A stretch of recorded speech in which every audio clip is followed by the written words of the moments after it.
అలాగే రాఘవేంద్రరావు గారి డైరెక్షన్లో కృష్ణరాజు గారు ప్రొడ్యూసర్గా అమరదీపం అని సినిమా చేశారు. అవునవును, సూపర్ హిట్ అది కూడా పెద్ద సూపర్ హిట్ అయింది. అది కూడా చాలా మంచి క్యారెక్టర్. నేను ప్రేమించిన అమ్మాయిని కృష్ణరాజు గారు ప్రేమిస్తాను. అదే మ్యూజికల్ హిట్ కూడా. మ్యూజికల్ హిట్ కూడా. తర్వాత అది ఆ ముగ్గురు మధ్య స్ట్రగుల్. తర్వాత తెలుసుకుంటాడు నా సొంత తమ్ముడు ఇతను, చిన్నప్పుడు తప్పిపోయే తమ్ముడు అని చెప్పి చేసి ఆయన సాక్రిఫైస్ చేసి మా ఇద్దరికి వెళ్ళి పెళ్లి చేసి. తర్వాత మీ జయశ్రద్ధ మీ కాంబినేషన్ ఎక్కువ ఉంది కదా సార్? మొట్టమొదటి సినిమా దాంతో స్టార్ట్ అయిందండి. తర్వాత లక్ష్మణ్ రేఖ అని ఒక సినిమా చేసాం. లక్ష్మణ్ రేఖలో మళ్ళీ కలిసి చేసాం. జ్యోతి నుంచి బాగా సక్సెస్ఫుల్ పెయిర్ అనే పేరు దాంట్లో వచ్చింది. ఆ సక్సెస్ఫుల్ పెయిర్ అనే దాంట్లో వచ్చి చాలా సినిమాలు చేసాం. నెంబర్ ఆఫ్ సినిమాలు ఎక్కువ చేసింది జయశ్రద్ధ. కానీ జయచిత్ర మీ కాంబినేషన్ కూడా బాగా హిట్ అయింది కదా? బాగా హిట్ అయిందండి. మంచి సినిమాలు. అప్పటికే అమ్మాయి తమిళ్లో బాగా ఎస్టాబ్లిష్ యాక్టర్స్. యవన కాటేజ్ సినిమాలో మేము ఫస్ట్ కలుసుకొని చేయటం. చాలా సినిమాలు కలిసి చేసాం. కందుకూరి వీరేశలింగం పాత్ర వేసినప్పుడు మీకు ఏమనిపించింది సార్?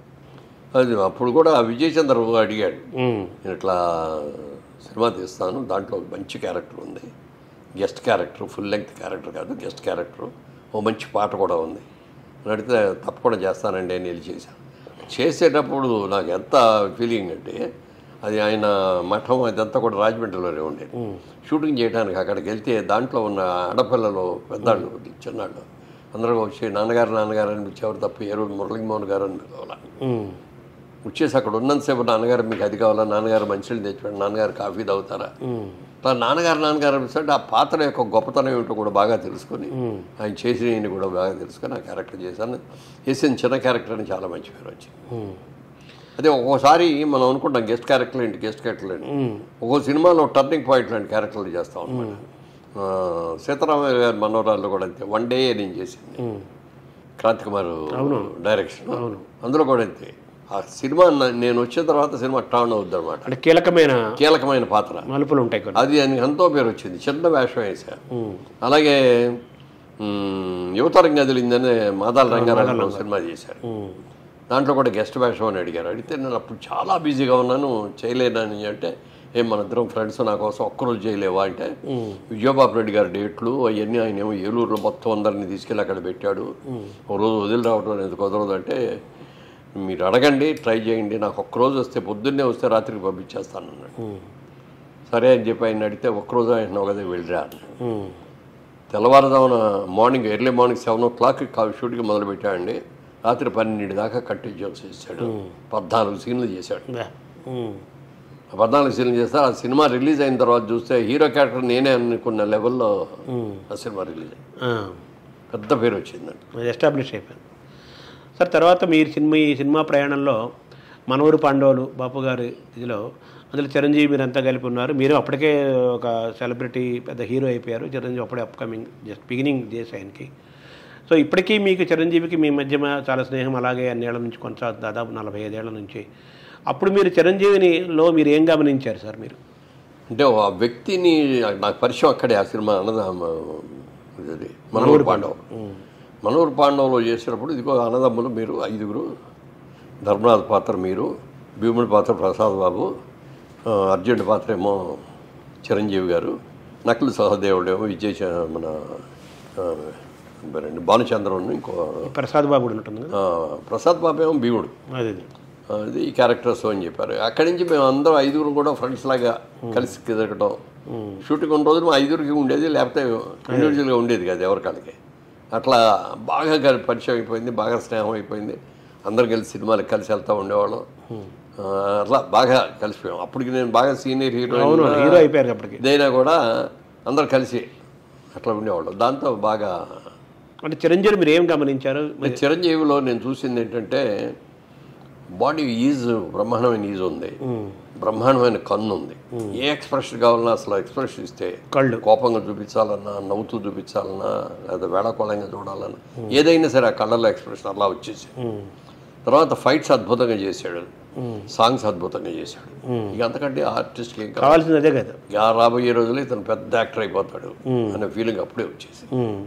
ఆయన అన్నారా మీరు చిరంజీవితో అన్నమాట? చిరంజీవితో డైరెక్ట్గా అనలేదు, కానీ కృష్ణరాజు గారు ఒక రోజున అన్నాడు అనమాట, మురళీమోహన్ చిరంజీవి చాలా పెద్ద యాక్టర్ అవుతాడయ్యా, మనకి మంచి విలన్ దొరికినట్టే మంచి కన్ను గిట్టు బాగుతాడు. వెళ్ళనేంటంటే బాబు ఇండస్ట్రీకి మూడు అవుతాడు, పెద్ద హీరో అయిపోతాడని. వాళ్ళిద్దరిదే ఒకటే ఊరు, ఒకే ఊరు. అదే అదే సార్. తర్వాత సరే సినిమాలు నటుడుగా చాలా సినిమాలు చేశారు, నిర్మాతగా కూడా మీరు తెలివైన నిర్మాతలు అంటారు కొంతమంది. కృష్ణని కూడా చాలా తెలివైన నిర్మాత అంటారు. అలాగే మీరు కూడా చాలా ఇంటెలిజెంట్ నిర్మాత అంటే సినిమా నిర్మాణం, కథ ఎంచుకోవడము, పాత్రలు, సినిమా తీయటము, బడ్జెటింగ్, ప్లానింగ్. సో మళ్ళీ తెలివైన నిర్మాతగా ఇండస్ట్రీలో చెప్పుకుంటారు. మీరు తీసిన సినిమాల్లో మీకు బాగా ఇది నేను మంచి సినిమా తీశారనే ఫీలింగ్ ఉన్న సినిమాలు ఏమున్నాయి? అలాగే మీకు బాగా డబ్బులు ఇచ్చిన సినిమాలు ఏంటి? అసలు నిర్మాతగా ఎందుకు మారాల్సి వచ్చింది? నిర్మాతగా అంటే ఒరిజినల్గా బిజినెస్ మ్యాన్ నేను ఇక్కడికి వచ్చిన తర్వాత మళ్ళీ నా బిజినెస్ మ్యాన్ సినిమాలు యాక్ట్ చేయటం, అక్కడే అది తిరుగుతుంది బ్రెయిన్. ఇక్కడ కూడా మనం బిజినెస్ చేయాలి అనే ఆలోచన వచ్చి ముందు అవన్నీ డైరెక్ట్గా సినిమా దిగి ప్రొడ్యూసర్ అవుతామని అనుకోలేదు కదా. నచ్చిన సినిమాలు కొనుక్కుంటాం, కొనుక్కొనే ఒక స్టెప్ అది. తర్వాత సెకండ్ స్టెప్ ఏం చేశారంటే సినిమా మనం కూడా తీస్తే బాగుంటుంది కదా, మంచి క్యారెక్టర్ మనం చేసుకోవచ్చు కదా అనే ఆలోచన వచ్చి బాలచంద్ర గారు మళ్ళలే పట్టాల మనం సినిమా చేశారు, పిల్లలతో సినిమా. లక్ష్మి గారు డైరెక్ట్ చేశారు దాన్ని. ఆ సినిమా చూస్తే నాకు అది బాగా నచ్చింది. అంటే మన దేవదాస్ కనకాల లక్ష్మి గారా? కాదు, హీరోయిన్ లక్ష్మి. బాలచంద్ర గారు నువ్వు చేయమ్మా అని చెప్పి ఆ అమ్మాయికి ఇచ్చారు, ఆయన చేసింది ఆవిడ. ఆ రైట్స్ అడిగితే ఇచ్చారు ఆయన. ఆ రైట్స్ కొనుక్కున్న తర్వాత వెళ్ళి లక్ష్మి గారి దగ్గరికి వెళ్ళి అడిగా, అయితే అయ్యో కాదండి నేను హీరోయిన్గా చేసుకుంటాను, నేను బాలచంద్ర గారు అన్నారని చెప్పి సరే ఒక ట్రైల్ వేద్దామని చేశారు ఎంత తప్ప it is not my career, దర్శకత్వం కాదండి అనంతా ఆవిడ చేయలే. మరి ఏం చేయలేదంటే మీరే చేయండి అన్న ఆయన దగ్గరికి వెళ్ళి. నేను రీమేక్ చేసేటట్టు అవుతుంది, నా సినిమా ప్రొడ్యూస్ చేసి నేనే అయినా మళ్ళీ రీమేక్ చేసేటట్టు అవుతుంది, ఇంతవరకు రీమేక్ సినిమా అయ్యే చేయలేదు నాన్న, మరి ఎట్లాగండి అది అని అడిగితే అప్పుడు అన్నాడు అనమాట, నేను దర్శకత్వ పర్యవేక్షణ అని చేస్తాను, నేను మా కో డైరెక్టర్ ఒక అతను ఇస్తాను, రోజు అతను నా దగ్గరికి వచ్చి వాళ్ళు ఏం సీన్లు తీస్తాడు నా దగ్గరికి వస్తాడు, షార్ట్ డివిజన్ కానీ ఇన్స్ట్రక్షన్స్ కానీ నేను ఇస్తూ ఉంటాను, క్లైమాక్స్, పాటలు, ఫైట్లు ఏవి ఉన్నాయో అవన్నీ నేనే దగ్గర ఉండి తీస్తానని ఇట్లా అరేంజ్మెంట్తో తీసాను. అది సక్సెస్ అయింది. అది సక్సెస్ అయ్యేటప్పటికి ఇంకో సినిమా తీద్దాం అనుకున్న టైంలో గిరిబాబు బ్యానర్ మార్చుకోవడం మూలంగా జయవేరి బ్యానర్ నాకు వచ్చి వరాల బాయ్ చేశాను. అక్కడి నుంచి ఆ సక్సెస్ తోటి అక్కడి నుంచి వెనక చూడాల్సిన అవసరం లేకుండా, అంటే నేను ఒక బిజినెస్ మ్యాన్గానే చూసేవాడిని, కానీ ఏ సినిమా నా రైట్స్ కొనేటప్పుడు ఈ సినిమా సక్సెస్ అవుద్ది డెఫినెట్గా కొనుక్కోవడం లేకపోతే కథ నచ్చితే తీసుకోవడం చేసేవాడు. అందులో నా పాత్ర ఏంటి, నాకు ఎంత పేరు వస్తుంది అనేది చూసేవాడిని కాదు. సూటబుల్ క్యారెక్టర్ లేదంటే అందులో నేను వేయకుండా కూడా సినిమాలు తీసాను. అదే అక్కడ సినిమా బిజినెస్ మ్యాన్ గానే మీరు ఆలోచించేవాడు. రామదండు కూడా హిట్ అయింది కదా? రామదండు కూడా బాగా హిట్ అయింది. తర్వాత మీ సినిమాలు ఎక్కువ క్రాంతి కుమారు తర్వాత చాలామంది దర్శకులుగా చేశారు, కానీ ఎక్కువ రాజాచంద్ర ఎక్కువ ఉన్నారు సార్. ఎక్కువ రాజచంద్రన్ డైరెక్ట్గా తీసుకొచ్చింది నేను. దాసర్ గారి దగ్గర అసిస్టెంట్ డైరెక్టర్గా ఉండేవాడు. నాకు ఎందుకు అతను చూస్తే ఇతను చాలా బాగా చేస్తున్నాడు, దాసర్ గారికి ఉన్న లక్షణం చాలా లక్షణాలు ఇతనిలో కనపడి ఆయనలాగా ఇతను కూడా నటించి చూపించగలడు స్టేజ్ యాక్టర్గా. ఇది తర్వాత సీను ఆయనే డిక్టేట్ చేసేవాడు దాసర్ గారు, మళ్ళీ షూటింగ్ చేసేవాడు మళ్ళీ కొట్టేసేవాడు. ఇదేంటంటే మీరే కదా చెప్పింది, మీ డైలాగ్ మీరే కొట్టేస్తారంటే అది రైటర్గా చెప్పిన, ఇది డైరెక్టర్గా నేను ఏ పాత్ర చెప్పినప్పుడు ఆ పాత్ర డైరెక్టర్ ఫైనల్ అవన్నీ ఇతనికి వచ్చినాయి వంటబట్టి. డైలాగ్ కూడా కావాల్సింది రాసుకునేవాడు చేసి. అప్పుడు విజయబాబు గారి దగ్గరికి వెళ్ళాను, ఇట్లా రాజాచంద్ర అప్పటికి ఆయన ఎవరం కాటేసింది తీశాడు, రెండో సినిమా చేద్దాం అనుకున్న టైంలో నేను చెప్పేది ఇట్లా దాసర్ గారి దగ్గర అసిస్టెంట్ ఉన్నాడు, ఛాన్స్ ఇస్తే బాగుంటుంది అయ్యాను అని పిలవాలండి. నేను పిలిచి తీసుకెళ్ళాను, పరిచయం చేశాను. బొమ్మరిల్లు సినిమా పెద్ద హిట్ అయిపోయింది, బ్లాక్ అండ్ వైట్ సినిమా. ఆ రోజు 4 లక్షల్లోనూ 5 లక్షల బడ్జెట్ దాన్ని. అది ఎంత పెద్ద హిట్ అయిందో చెప్పడానికి.